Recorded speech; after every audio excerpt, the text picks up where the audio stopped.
লাবণীর সাথে সবাইকে স্বাগত জানিয়ে আজকের রেসিপি ফুলকপি আলু দিয়ে রুই মাছের ঝোলের রেসিপি। ভিডিওটি কেমন লাগলো অবশ্যই জানাবে কমেন্টে।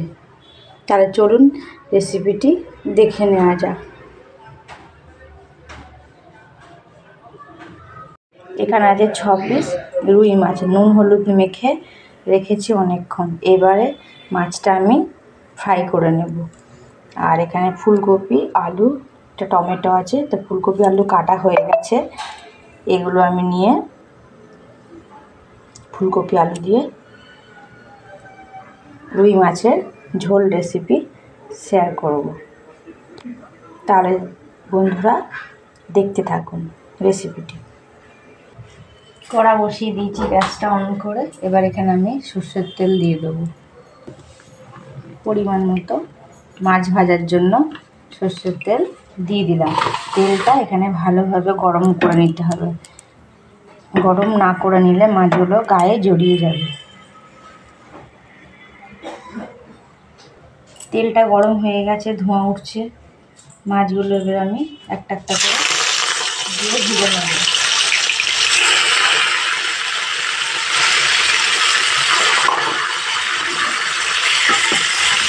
প্রথমে 3 পিস দিয়ে দিলাম, পরে 3 পিস ভেজে নেব। মাছটা 1 পিস ভাজা হয়ে গেছে। এই 1 পিস আমি আস্তে করে উল্টিয়ে দেবো।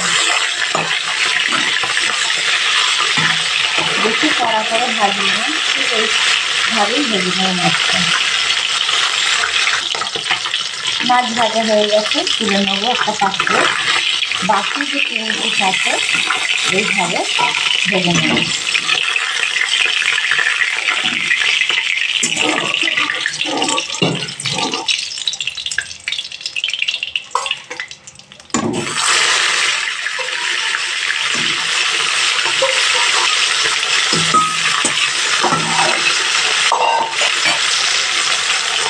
এক পিস ভাজা হলে আর এক পিস উল্টিয়ে দেবো।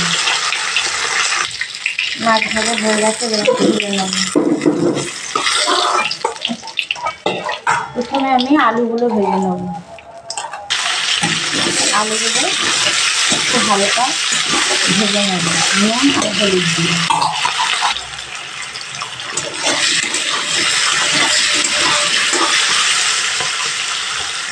আলুগুলো এবার আমি তুলে নেব।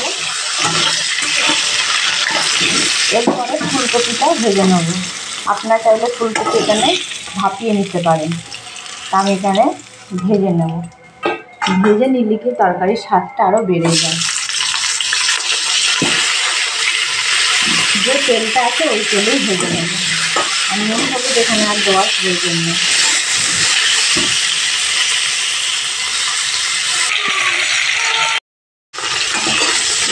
ফুলকপিটা আরেকটু ভেজে নেব। একটা ছোটো সাইজের ফুলকপি দিয়েছি। ফুলকপি ভাজা হয়ে গেছে, তুলে নেব। যে পাত্রে আলু রেখেছিলাম ওই পাত্রতেই রাখবো।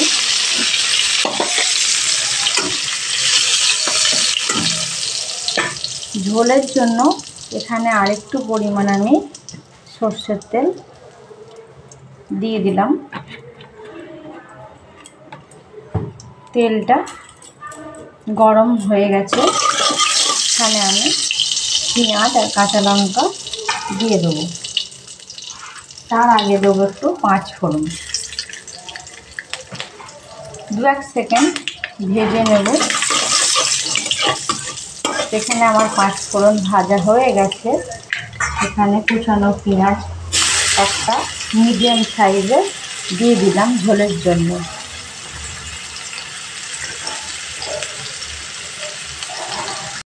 লঙ্কাটা দিয়ে দিয়েছি, পেঁয়াজটাও দিয়ে দিয়েছি। ভাজা প্রায় কমপ্লিট।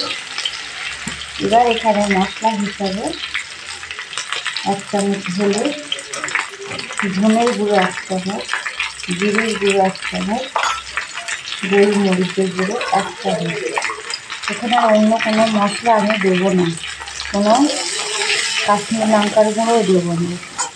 ভালো করে মশলাটা এখানে আমি কষিয়ে নেব একটু অল্প পরিমাণ জল দিয়ে। অল্প পরিমাণ জল দিয়ে কষিয়ে নেব যাতে তলায় ধরে না যায় বা পোড়া না লাগে। এই পর্যায়ে টমেটো কুচানোটা দিয়ে দিলাম, দিয়ে ভালোভাবে কষিয়ে নিতে হবে।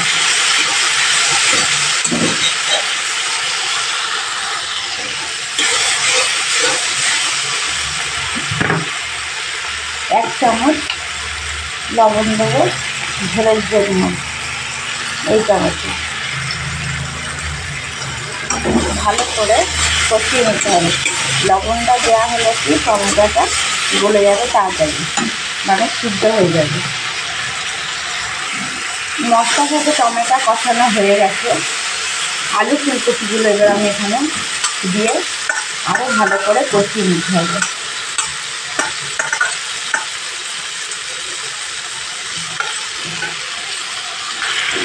আলু ফুলকপির সাথে ভালো করে মশলাটা কষিয়ে নেব 2-3 মিনিট ধরে।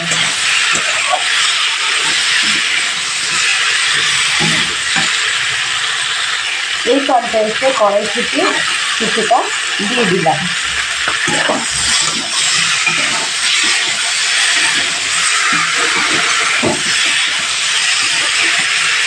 ঝোলের জন্য পরিমাণ মতো জল দিয়ে দিলাম।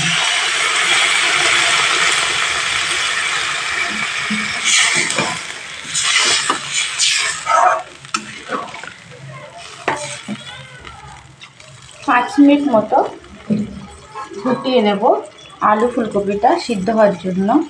তারপর এখানে আমি মাছটা দিয়ে দেবো।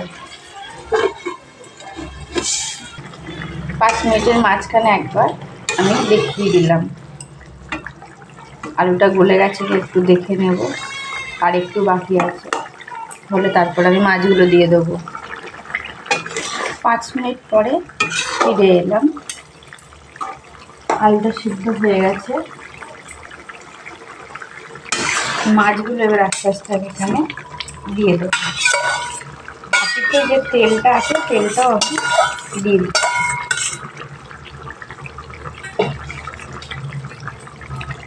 আরও 3 মিনিট মতো ফুটিয়ে নেব ঢাকা দিয়ে।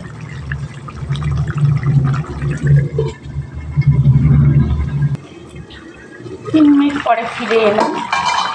ফুলকপি আলু দিয়ে রুই মাছের ঝোলের রেসিপি অলমোস্ট ডান। ভিডিওটি ভালো লেগে থাকলে অবশ্যই লাইক, কমেন্ট অ্যান্ড শেয়ার করতে ভুলবেন না। সাবস্ক্রাইব করার অনুরোধ রইল। পাশে থাকা নোটিফিকেশন বেল আইকনটি অবশ্যই প্রেস করে রাখবেন যাতে নিত্য নতুন ভিডিও ছাড়ার সাথে আপনাদের কাছে পৌঁছায়। তো আপনারা কমেন্টে অবশ্যই জানাবেন রেসিপিটি কেমন হলো। ভালো থাকুন, সুস্থ থাকুন। দেখা হচ্ছে অন্য কোনো রেসিপিতে নেক্সট ডেতে।